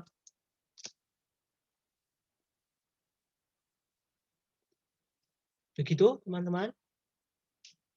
Nah, kenapa kok nggak pakai, ini declare loh ya. Kenapa kok declare nggak pakai apa itu? Segi 5, segi 6. Kenapa nggak pakai preparation? Tadi saya sudah menyebutkan di awal. Kadang orang itu pakai yang ini. Tapi kadang pakai ya proses. Ya, banyak soalnya. Jadi mungkin orang sering lupa ya pakai yang model ini ya. Tapi dimaklumi gitu. Oke, dimaklumi. Jadi nggak apa-apa sih. Dan sampai ketika Anda meminta input kok pakainya ini misalnya, nah itu salah sudah jelas. Yang boleh dimaklumi itu cuma yang preparation sama proses saja. Gitu. Jadi yang ask ini atau get lah ya, ini harus pakai yang input output. Begitu. Next. Nih luas segitiga, muter-muter, nggak harus ke bawah, nggak harus ke bawah, ya. Nggak harus ke bawah, jadi bisa ke kanan gitu, supaya cukup ya. Tujuannya kan gitu. Tapi masih bisa dibaca, jadi nggak masalah. Bahkan read alas dan read tinggi dijadikan satu juga nggak apa-apa. Dalam bentuk satu jajaran genjang gitu kan nggak apa-apa. Mudah ya, yang ini contoh luas segitiga. Terus ganjil genap. Nah, ini misalnya. Baca bilangannya berapa, lalu kemudian bilangannya modulus 2 sama dengan 0. Kalau modulus 2 sama dengan 0, maka print genap. Kalau tidak, maka print ganjil. Ini berarti if else ya. Ini kan berarti if else kan. Karena salah satu gitu. Ini kan yes, ini no. Jadi cuma ada 2. Nah, perhatikan nih yang tadi saya sebutkan di awal waktu sebelum mulai ya. Ini kalian bisa menentukan ganjil genap karena Anda sudah paham. Kenapa? Ini loh keywordnya. Keywordnya adalah modulus atau persen. Benar nggak? Contoh, seseorang mahasiswa yang baru belajar pemrograman. Masa sih ketika ada pertanyaan seperti ini Anda tidak paham? Kan nggak mungkin. Pasti paham. Saya ngerti yang disebut bilangan ganjil itu yang kayak gini. Saya tahu yang disebut bilangan genap begini. Tapi Anda itu baru sebatas tahu gitu. Misal ya, ini misal. Baru sebatas tahu. Tahu artinya Anda belum bisa menuliskan ini. Anda nggak ngerti kalau komputer itu tidak bisa dengan cara manusia kan gitu ya. Kalau manusia kan langsung di otak langsung tahu, oh bilangan genap ya itu, bilangan ganjil. Udah feeling. Istilahnya kalau manusia itu punya perasaan. Tapi komputer kan tidak. Komputer harus menggunakan rumus. Yaitu misalnya, cara mengetahui bilangan genap ganjil adalah pakai modulus atau pakai persen. Orang yang baru pertama kali programming, belum tentu tahu modulus gitu kan. Jadi Anda itu paham masalahnya, tapi belum bisa menuliskannya dalam bentuk algoritma, lebih-lebih flowchart, lebih-lebih pseudocode. Paham sampai di sini? Anda ngerti maksud soalnya, tapi Anda tidak bisa menuliskannya dalam bentuk algoritma atau flowchart atau pseudocode. Mengapa? Karena Anda tidak mengerti bagaimana cara ngajari komputer. Ini yang penting kan? Anda ngerti bilangan genap ganjil, tapi kalau komputer supaya tahu bilangan genap ganjil gimana? Manusia paham dengan mudahnya. Tapi komputer ternyata harus pakai modulus atau persen itu tadi. Nah, berarti Anda kadang paham masalahnya, tapi belum tentu bisa menuliskannya. Yang disebut algoritma adalah ketika Anda sudah bisa menuliskannya. Gitu. Karena nanti ketika Anda programming, Anda akan dihadapkan pada kertas putih seperti Microsoft Word. Anda nulis apa di situ? Gitu. Saya paham maksud soalnya, tapi saya tidak bisa menuliskannya di situ. Nah, ini yang sering terjadi ketika belajar programming. Saya nulisnya gimana? Nah, itu. Jadi caranya gimana? Latihan, latihan, latihan, latihan. Cara latihan yang baik adalah ada pertanyaan, Anda coba dulu. Kalau belum berhasil, cari tahu jawabannya. Saya jawabannya, oh ternyata begitu, diingat-ingat. Lalu kemudian tutup, Anda ulangi, tulis. Ulangi tulis, ulangi gambar. Kalau masih dalam bentuk flowchart pseudocode kan tinggal nulis. Tapi kalau sudah dalam bentuk coding, ya ditulis di komputer, jangan cuma di awang-awang. Kecuali Anda belum punya komputer. Gitu ya. Kalau belum punya komputer ya maklum, jadi compiler atau jadi interpreter di otaknya. Tapi kalau sudah punya laptop itu tulis di laptopnya, jangan malas. Kadang ada mahasiswa yang bingung belajar algoritma pemrograman itu gimana. Baca aja lah, oh ini saya udah mengerti, oh ini saya udah ngerti, wong soalnya gampang ya, cuma ganjil genap masa nggak ngerti, anak SD aja tahu gitu kan. Tapi ketika Anda dihadapkan pada kertas putih, kok bingung? Nah itu pertanyaan saya. Jadi belajar Alpro tidak bisa hanya dibaca, tapi harus dicoba. Itu pengalaman saya benar-benar. Jadi Anda tidak bisa cuma membaca, paham banget, tapi ternyata nulisnya nggak bisa. Gitu.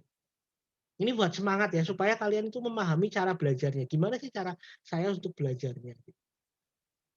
Oke, terus kemudian ini adalah untuk mengetahui bilangan terbesar terkecil. Ini udah benar apa belum? Mari kita pahami bersama ya. Kalau salah ya kita benerin ya, karena saya juga mengambil dari internet kan. Oke, pertama, ini bukan buatan saya semua nih. Start, oke betul ya.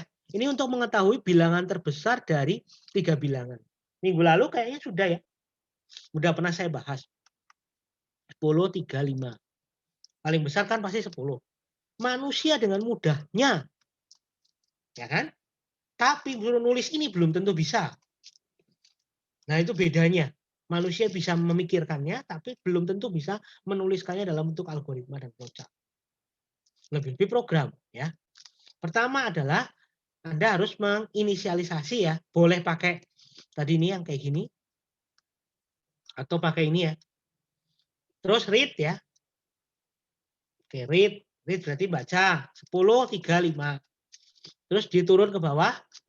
Apakah A lebih besar daripada B? Ini kan kebetulan A, B, C. Apakah A lebih besar daripada B? Ya. Lalu kemudian di sini. Kalau ya berarti ke sini kan. Apakah A lebih besar daripada C?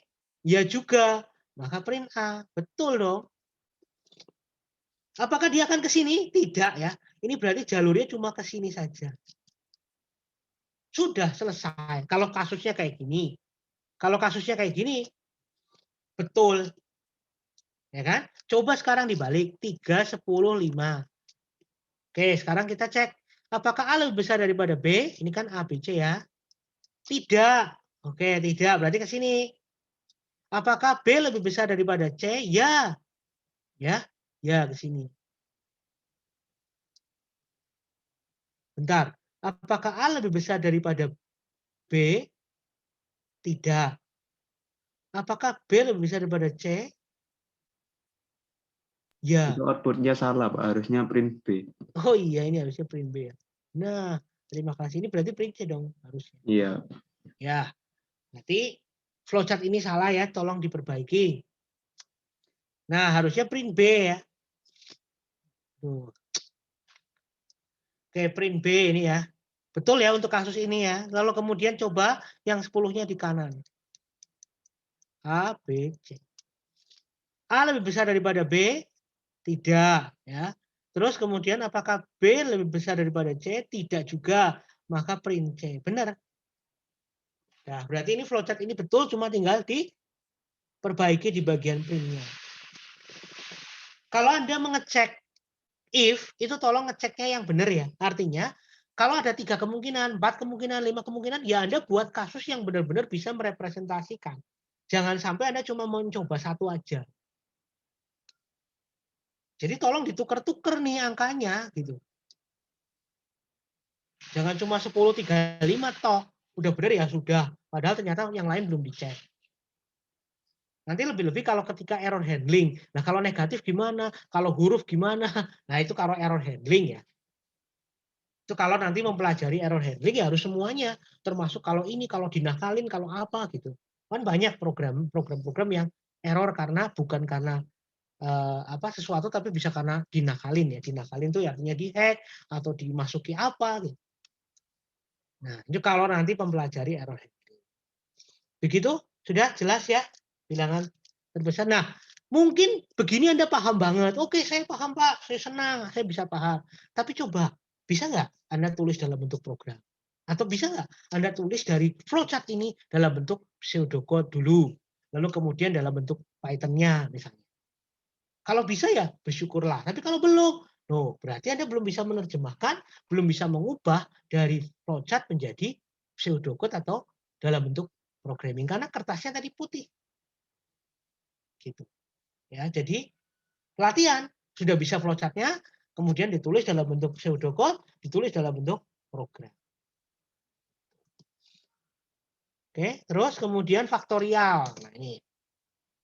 Faktorial adalah bilangan untuk perkalian ya dari 1 sampai n ya. 1 kali 2 kali 3 kali 4 kali 5.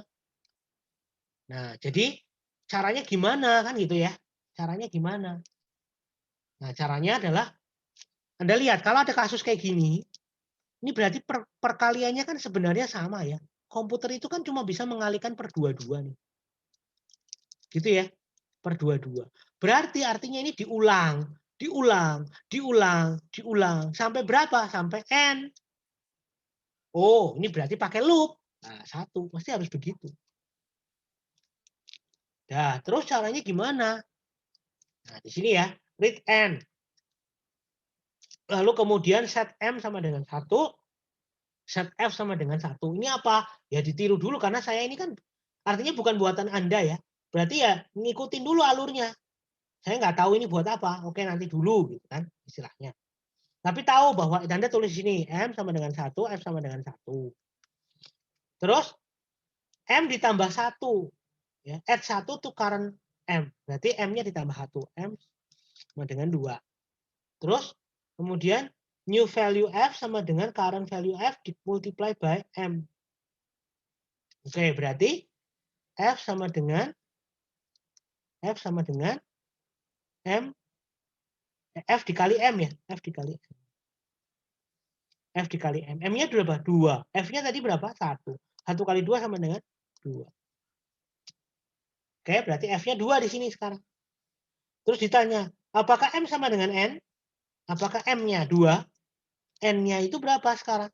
N-nya 5 tadi ya, misalnya ya. Misalnya 5 faktorial. Oh, belum. Kalau belum, lanjut lagi. Terus M-nya ditambah lagi, berarti M-nya sekarang 3. M-nya 3, terus F-nya itu yang lama ya, yang lama 2 tadi dikali dengan 3. Berarti 6. Ya, 2 dikali 3 sama dengan 6.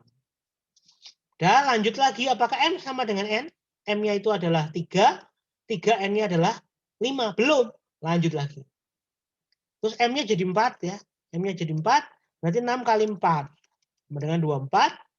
Terus dicek lagi apakah 4 sama dengan 5? Tidak. Terus kemudian terakhir 5 ya. 5 dikali 24 sama dengan 120. Terus dicek di sini apakah 5 sama dengan 5? Ya. Berarti stop. Tampilkan F. F-nya berapa? 120. Oh betul. Berarti 5 faktorial adalah 120.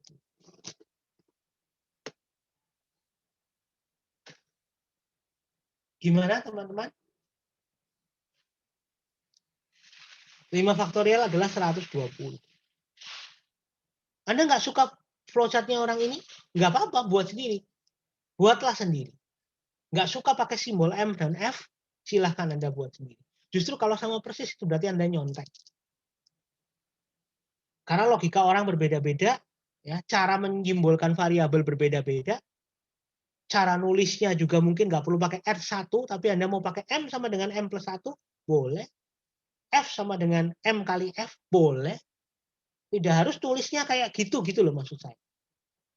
Ya, jadi tolong dimengerti ya tentang itu ya. Ada pertanyaan? Jam berapa? Oh, 9 kurang. Oke, next. Nah, saya mendemokan sedikit ya tentang gambar flowchart ya. Supaya nggak bingung nanti pada saat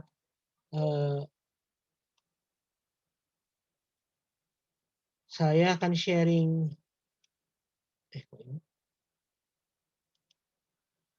Stop sharing dulu. Saya akan sharing apa? Bentar, ini kok ada chat apa?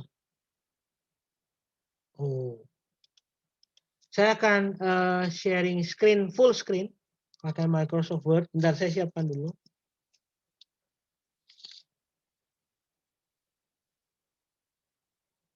Terus draw.io ya.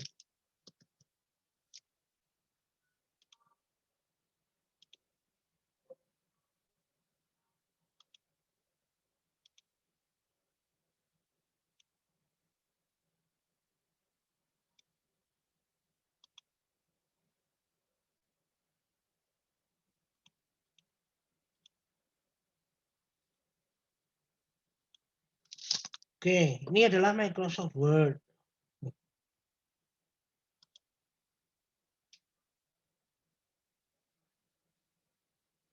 Saya gedein.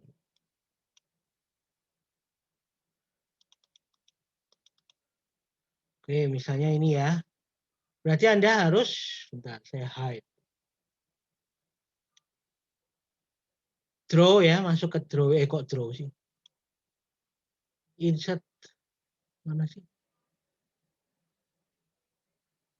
Oh, insert. Insert. Kelihatan ya tempat saya ya? Halo? Kelihatan, Pak. Ya. Kelihatan, Pak. Insert shape. Pilih yang flowchart ya. Mana ya? Kok nggak ada? Oh ini flowchart nih. Jadi Anda pakainya ini, terus Anda pilih terminator. Pilih, cari satu-satu. Nah ini terminator. Nah, gitu ya. Situlisi start. Oh. Gitu, terus kemudian Anda buat lagi, insert lagi, misalnya ini panah. Terus kemudian ini, misalnya apa? Luas sama dengan alas kali tinggi. Misalnya. Gitu? Paham? Pakainya adalah insert, shape, flowchart. Ini ada simbolnya banyak ya. Ada yang ini, ada yang decision. Berarti ada outputnya 2 ya. Berarti Anda ke sini.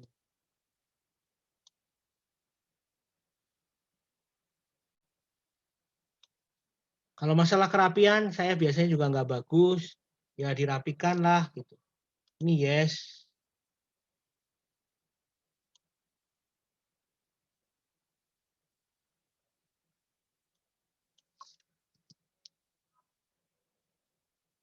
Nah, biasanya saya buat jadi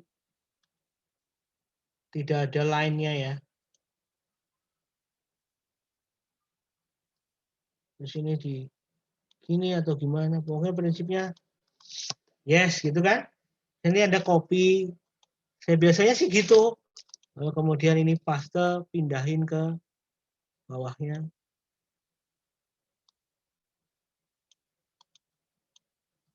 Nah, gitu ya. Ini kalau mau kayak gini ya, send to back. Nah, udah. Begitu teman-teman.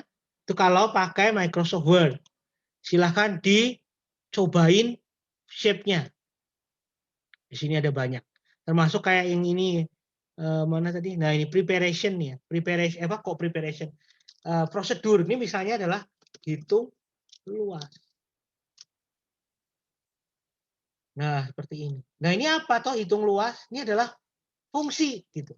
Nanti berarti Anda harus buat flowchart lagi khusus untuk ngitung luas. Gitu. Jadi harus ada flowchart lain gitu yang menemaninya gitu. Karena ini adalah istilahnya flowchart baru gitu seolah-olah. Tapi dinamai hitung luas. Oke, terus ada juga draw.io ini. Nah, saya biasanya pakai flowchart juga dari bawah sini. Ini pakai aplikasi web ada, ini desktopnya ya, ini versi desktopnya. Anda bisa pakai webnya. Nah, ini decision sama ya. Nah, kalau terminatornya ini ya, ini namanya terminator. Jadi tetap sama nih terminator. Cuma enaknya kalau ini ya, ini cuma tinggal klik, nah udah langsung nyambung, bagus, rapi gitu ya. Terus ini kalau mau pakai proses, nah taruh sini tinggal di klik, nah udah enak banget gitu ya kalau dari sisi ininya. Kalau tinggal mau ditambahin tulisan ya tinggal tambahin tulisan. Ini start. Ini tulisan. Nah, yes-nya ya nggak ada. Kalau yes-nya tetap harus pakai teks. Mana ya? Nah, ini teks. Ini yes. Begitu. Namanya draw.io ya. Anda bisa googling atau cari di internet bisa. Nanti kalau sudah diekspor jadi JPG, PNG, atau PDF bisa ya. Ini tinggal diekspor. Mau jadi apa? Atau sini bisa halaman kedua, halaman ketiga gitu. Digedein, bisa dikecilin ya. Ini kan 100% Anda bisa ngecilin lagi. Cukup luas. Ada pertanyaan? Hanya mendemokan itu aja. Udah ya. Cukup ya. Bentar. Nah, ya, stop sharing.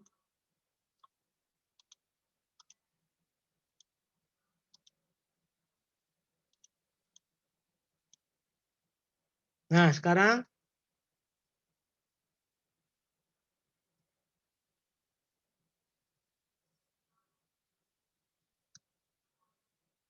sharing lagi.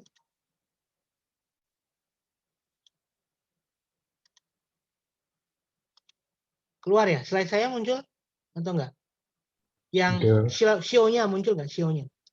Pertanyaan kan, Pak? Hah? Di slide pertanyaan kan? Oh, iya. Tapi maksudnya muncul slideshow atau bentuk bukan slideshow? Sudah slideshow. Oh, sudah slideshow. Oke. Saya hide dulu. Nah, bentuk pertanyaan sekarang. Oke. Coba Anda perhatikan flowchart itu ya. Terus jawablah pertanyaan.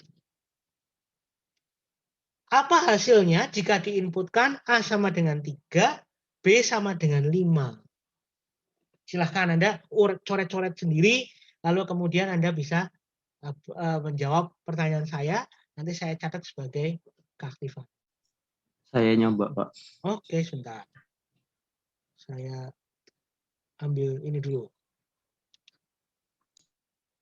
Ini mau berapa? Tunggu dulu nih. Sekarang tanggal berapa nih? 22. Iya. Oke. Nanti ini nanti. Tunggu jawab dulu. Itu yang A-nya 3, B-nya 5. Ya. Dia ngeprintnya hola. Holanya 3 kali baru halo terakhirnya, Pak. Oke. Holanya 3 kali, halonya 1 kali ya, terakhir ya. Iya. Oke, kita coba ya. 3, ini kan berarti 3 sama 5. Apakah 3 lebih besar daripada 5 gitu kan? Tidak. Terus 3-nya ditambah 1 berarti jadi 4. Terus ngeprint kan? Berarti 1 kali ngeprintnya ya. Terus naik ke sini, 4 lebih besar daripada 5? Tidak. Lalu kemudian jadi 5 di sini kan? Lalu print lagi 1 kali lagi, berarti 2 ngeprintnya. Terus kemudian naik lagi. Apakah berapa tadi? 5 lebih besar daripada 5? Betul kan? Apakah 5 lebih besar daripada 5? Tidak. Berarti ngeprintnya 2 kali, Mas. Tadi kamu bilangnya kok 3? Oh iya, salah. Ya kan? Harusnya Teliti. 2 ya. Harusnya 2. Terus, apakah 5 lebih besar daripada 5? Tidak. Berarti, benar kan? Apakah 5 lebih besar dari, sorry, sebentar. Apakah A5 lebih besar daripada 5? Oh, bukannya ke 0 lagi. Oh iya, masih belum ya? Iya. Belum. Berarti masih 1 kali lagi, betul berarti 3 kali. Jadi 5 lebih besar daripada 5? Kan tidak kan? Iya, ke Nah, bawah. berarti dia akan mengeprint 1 kali lagi. Berarti betul kamu ya. Print hola lagi. Lalu ini jadi 6 kan? Terus Iya. apakah 6 lebih besar daripada 5? Ya, baru halo. Berarti holanya berapa? 3 kali, betul ya? Terus kemudian halonya Halonya 1 kali. sekali. Thank you. Berapa Nimo? 71.200. 71.200. 594. 594. Makasih, Pak. Ya. Terus coba yang 19 dan 11. Saya boleh, Pak. Oke, gimana? Langsung print halo jadi. Hanya print halo ya? Iya. Oke, coba kita cek. Apakah 19 lebih besar daripada 11? Ya, berarti langsung print halo. Berarti cuma 1 ya. Tidak ada holanya ya sama sekali ya. Karena langsung terpenuhi dan ini modelnya pakai else kan. Berarti tidak mungkin dia menuju ke sini. Berarti betul langsung print halo. Oke, berapa nih Mo? 71.200. 71.200. 576. 576. Masih, Pak. Iya.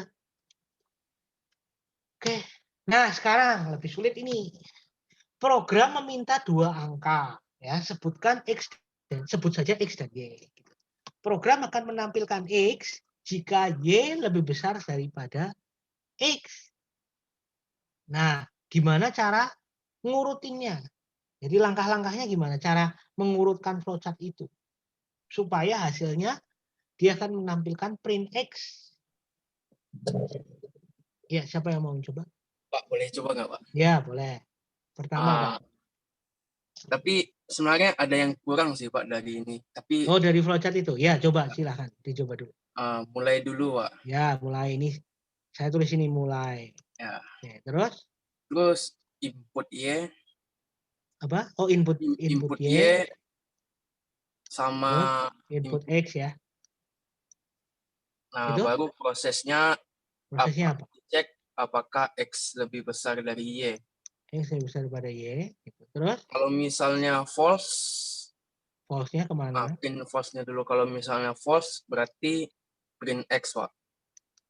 Print X. Terus kalau sini? Kalau misalnya yes, berarti dicek lagi, Pak. Apakah X itu sama dengan Y?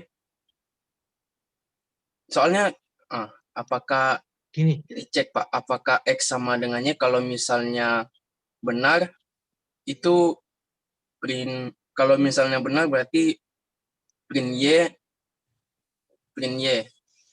Terus kalau salah juga print Y, Pak. Loh. Ya kalau misalnya kalau saya nggak buat apakah X sama dengan Y, kalau misalnya saya nggak buat gitu, nanti kalau misalkan nilainya sama, terus dia ngeprint apa, Pak? Oh. Kalau nilainya sama. Ya, kalau nilainya sama dia mau ngeprint apa, Pak? Jadi dia nggak ngeprint apa-apa nanti, Pak. Oh. Berarti artinya ini cuma if saja ya, nggak ada else-nya ya? If kalau if-nya, ya ada if else-nya juga Pak. Kalau Ya nggak misalnya perlu. X, Lah else-nya sama kok print Y. oh ya udah. Berarti Berarti if saja toh. boleh if Dalam saja hal Pak. ini kan Tapi berarti if kalau saja. misalnya X yang lebih besar dari Y Pak, X-nya Iya, lebih besar daripada Y kan ini. Nah ini kan. maksudnya kalau misalnya Y-nya oh iya Pak. Oh iya, nggak perlu else Pak. Ya. Benar. Coba kita cek dulu. Pak, itu bukannya harusnya print Y ya Pak yang pertama Pak? Saya juga belum baca. Oke. Sebut saya belum mendapatkan jawabannya. Saya lihat sekarang. Jadi program akan menampilkan X, berarti kan ada 2 angka ya. Misalnya ya, Y-nya itu 10, X-nya itu 5. Program akan menampilkan 5 kalau Y-nya lebih besar daripada X. Betul kan dalam hal ini ya, ini contohnya kasus saya ini benar. Berarti Y-nya 10 lebih besar daripada 5. Berarti tapi yang tersedia hanya X lebih besar daripada Y. Berarti apakah 5 lebih besar daripada Y? Kan cuma ada ini maksudnya. Di dalam kasus ini loh. Cuma ada ini. Berarti kan artinya kalau 5 lebih besar daripada Y kan berarti tidak. Dong. Kalau tidak, dia justru menampilkan apa? Berarti justru harusnya X Pak. tidak melakukan apa-apa kan? Oh. Ya enggak? Kalau salah berarti dia ngeprint 5 Pak. Ya justru kalau salah dia ngeprint 5. X. Ya ngeprint X. Kalau salah jadi ini tuh kalau yes, kalau no, kalau yes berarti keluar istilahnya. Kalau yes keluar, kalau no berarti dia ngeprint X. Berarti kan kalau dari sini ini ya, kalau dari sini berarti kalau yes itu keluar, ini kan programnya kan, ini kalau no ya. Kalau no ngeprint X, terus kemudian kalau yes berarti ini keluar, selesai. Ini selesai. Jadi dia ke sini. Dan ini nggak usah. Kan cuma ada pilihannya cuma ini aja tuh. Pilihannya kan cuma ini. Berarti ketika dia X lebih besar daripada Y, tidak toh. Kalau iya, berarti malah dia keluar. Kalau no, berarti dia ke sini. Berarti walaupun nilainya sama dia tetap ini ya Pak. Tapi ada yang kurang buat ngeprint Y-nya Pak. Ngeprint Y-nya. Ya. Untuk menampilkan Y-nya. Oh, menampilkan Y-nya belum ada ya, belum tulis ya. Ya, berarti ditampilkan Y juga nggak apa-apa. Berarti kalau yes berarti menampilkan Y. Kalau yes berarti menampilkan Y. Ini berarti nampilin Y. Gitu. Berarti dipisah. Artinya itu yes, no. Ini kalau yes itu berarti ngeprint Y, kalau no justru ngeprint X. Berarti ini justru yang perhatikan itu ininya ya. Y Pak, itu malah. Pak, tapi kalau misalnya apakah 5 lebih besar dari 5, dia masuk yes apa no, Pak? Tidak, false. Berarti dia ngeprint X berarti ya, Pak? Iya, ngeprint X. Ya. Apakah 5 lebih besar daripada 5? Berarti dia akan ngeprint X. Dia akan ngeceknya ngeprint X. Kalau di sini kan maunya lebih besar ya. Tapi di situ peraturannya itu print Y kalau misal lebih besar ya. Lebih besar sama dengan, berarti kalau sama dengan dia tetap print Y dong, Pak. Harusnya ya, harusnya tetap ngeprint Y. Berarti ya kita paling gampang ya berarti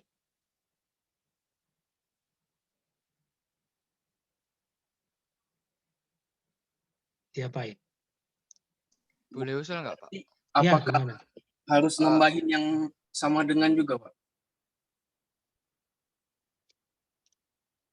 Ya kalau dalam kasus ini sama dengan itu malah salah kan? Begitu dia 5 dan 5 malah menampilkannya 5. Harusnya kan jika Y lebih besar daripada X. Benar-benar Y-nya tadi 10. 10 lebih besar daripada X, ya maka tampilkan 5. Nah kalau Y-nya itu, oh ya berarti benar ya. Kalau misalnya Y-nya sama kan nggak urusan ya. Di sini loh, dalam kasus ini loh. Kalau misalnya Y-nya itu sama-sama 5, Kan dia tidak ditanyakan, tidak tahu gitu kan maksudnya. Tidak tahu akan menampilkan apa, Y atau X kan nggak tahu. Tapi di sini dia akan menampilkan X kalau lebih besar. Berarti dia ngikut yang nampilin Y nggak apa-apa menurut saya loh. Ya toh? Karena ini kan sama berarti. Kan tidak syaratnya ini kan tidak terpenuhi gitu. Karena kan sama. Kan tidak lebih besar maksudnya. 5 sama dengan 5. Ya mungkin pakai cara ini aja nggak apa-apa, sudah cukup lah. Jadi Anda pakai ini, terus kemudian kalau salah berarti ngeprint X, kalau benar maka ngeprint Y. Dah gitu. Itu jawabannya begitu gitu aja. Kita sepakati seperti itu. Jadi kalau salah ngeprintnya X, kalau benar ngeprintnya Y. Kalau ini ya tinggal dilakukan. Gitu ya. Terus ya tadi NIMU berapa? 71.200.593 Pak. 71.200.593. Oke, mungkin ini hampir sama ya, nggak usah ya. Terus apa lagi? Nah, ini langsung aja. Kita kemarin kayaknya di slide sebelumnya, sebentar, saya cek slide yang sebelum ke sini ya.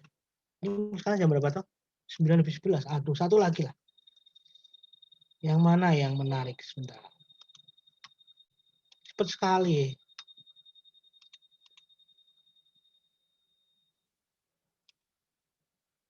Nah, ini aja dulu.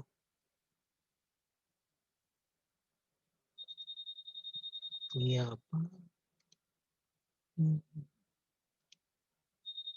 Mungkin ini dulu. Nah, ada yang sudah mencoba buat pseudocode untuk menghitung perkalian dua buah bilangan tanpa operator kali dan pemangkatan dua buah bilangan tanpa operator pangkat? Ada yang mau mencoba ke saya? Pseudocode aja.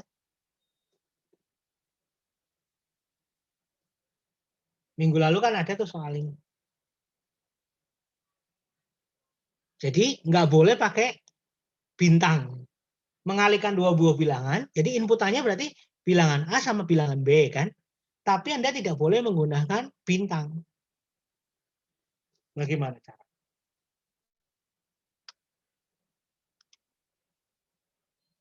Ada yang mau mencoba? Maksudnya itu A nanti A dikali B gitu, Pak? Iya, sebenarnya A dikali B. Tapi nggak boleh pakai kali. Nggak boleh pakai operator bintang. A ditambah A sebanyak B, bukan, Pak? Betul. Gimana caranya? Ada yang mau mencoba? Berarti... Betul. Itu logikanya itu. Berarti itu input A sama input B. Nanti... terus pakai for ya, Pak ya? Ya, pakai perulangan, betul. Pakai for sebanyak B. Input A, input B, ya. Terus for apa tadi? For sebanyak B, Pak, berarti, Pak. For I dari berapa? Gimana, Pak? Mulai dari berapa sampai berapa?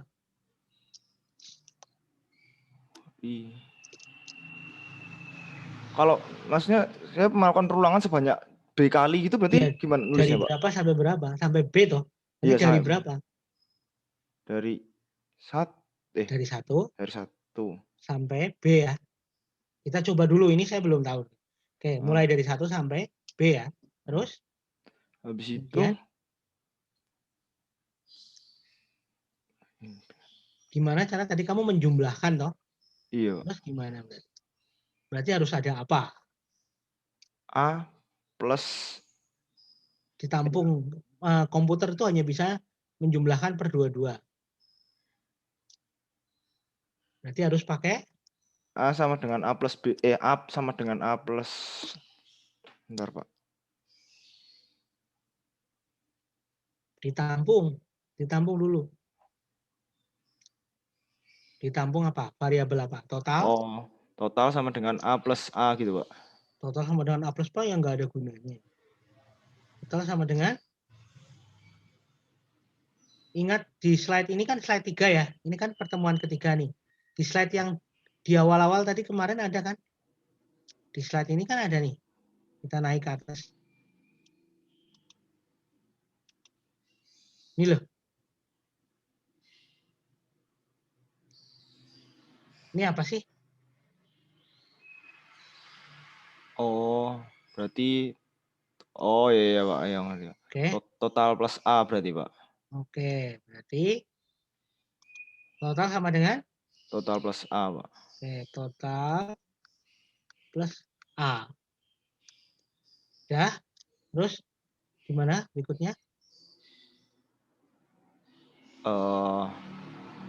Sudah ya Pak ya? Sudah. Jadi itu kan sudah selesai Pak. Berarti Sudah. tinggal Terus print apa?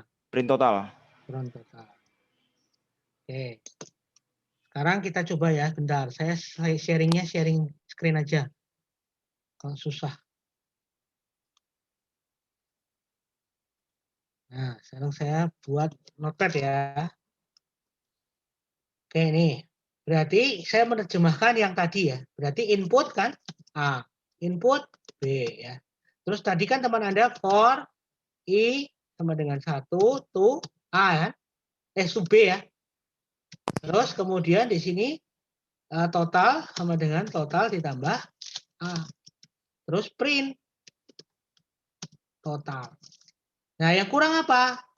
Yang kurang adalah totalnya harus diapain dulu, Mas? Oh ya di Inisialisasi set berapa? dulu. Berapa? Oh, dari 1. 1 apa 0? 0 Pak. 0, betul. Iya benar Pak. Betul, karena penjumlahan. Kalau penjumlahan ya harus 0, tapi kalau perkalian 1. Oke, nah sekarang teman-teman yang lain, perhatikan. Ini apa toh? Pertama saya nginputin, misalnya 5. Terus kemudian B-nya itu misalnya 4. 5 kali 4 kan 20 ya, teman-teman. Kita tahu ya. Nah, total sama dengan 0. Sekarang mulai dari 1 sampai dengan 4. Perhatikan. Total pertama 0. Oke, ditambah A. Berarti sekarang di sini total sama dengan 0 ditambah A-nya berapa? 5. Terus habis itu ulangi sampai 4 kali. 5 ditambah 5. Total sama dengan berapa tadi? 10 ditambah 5. Total sama dengan 15 ditambah 5. Sama dengan berapa? 20. Betul nggak? 5 kali 4 sama dengan 20? Betul. Maka sudah selesai kan? Karena sudah sampai 4. Print total. Berapa itu? 20. Bisa dimengerti? Jadi programnya seperti ini. Ini untuk menghitung perkalian dua buah bilangan tanpa operator kali. Sekarang kalau pangkat, gimana? Pangkat kan sebenarnya sama, 5 pangkat 4 itu berapa? 5 pangkat 4 adalah 5 kali 5 kali 5 kali 5 kan? Betul nggak? 5 kali 5 kali sebanyak berapa kali? 4 kali. 4 kali. Berarti hanya ngubah apa teman-teman? Total. Ngubah totalnya dulu ganti Ya, 1. total satu. terus diapain? Terus Kalau yang ini kan Totalnya dikali. dikali A. Jadi apa? Total dikali A. Berarti. Oke, berarti ini kali ya. Hanya mengubah itu. Tapi syarat lain yang harus Anda lakukan apa? Supaya nggak 0. totalnya sama Totalnya dengan 1, Pak. Nah, Total yang di betul. atas. Totalnya 1. Kenapa harus 1? Loh, kalau perkalian dengan 0 berapapun berapa? 0. Nggak ada gunanya Anda ngali-ngaliin sebanyak 100 kali, sejuta kali 0 yang nggak ada gunanya kan. Jadi kalau perkalian maka startnya harus 1. Karena nanti dikalikan berapapun pertama 1 kan. Tapi kalau penjumlahan harus diawali dengan 0. Gitu. Jadi perkalian dua buah bilangan tanpa operator kali cukup dengan menjumlahkan. Maka plus harus diinisialisasi 0.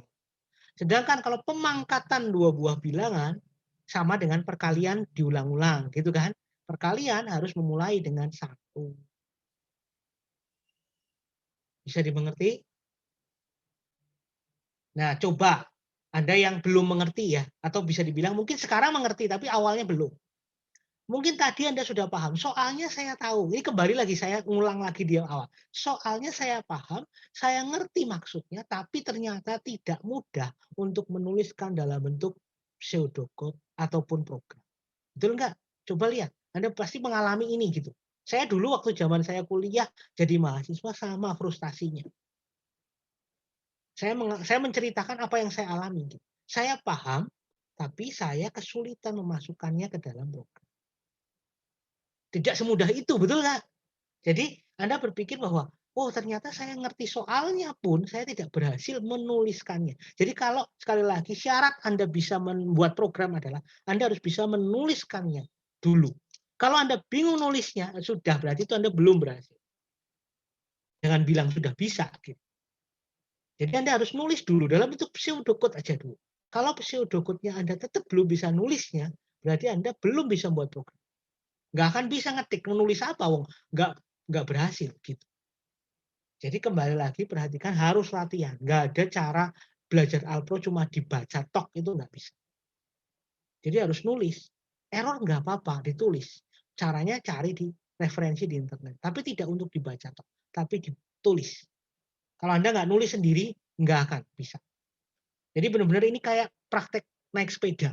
Alpro itu kayak belajar naik sepeda, belajar renang, belajar naik mobil, belajar naik motor. Persis. Walaupun kayaknya cuma kertas ya, walaupun itu hanya berupa tulisan gitu, tapi tetap harus dipraktekkan. Kalau enggak bisa.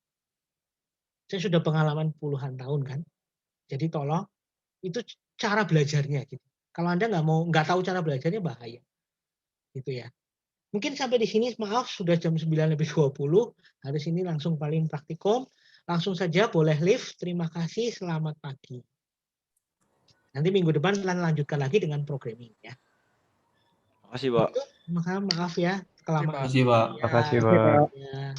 Makasih, Pak. Ya.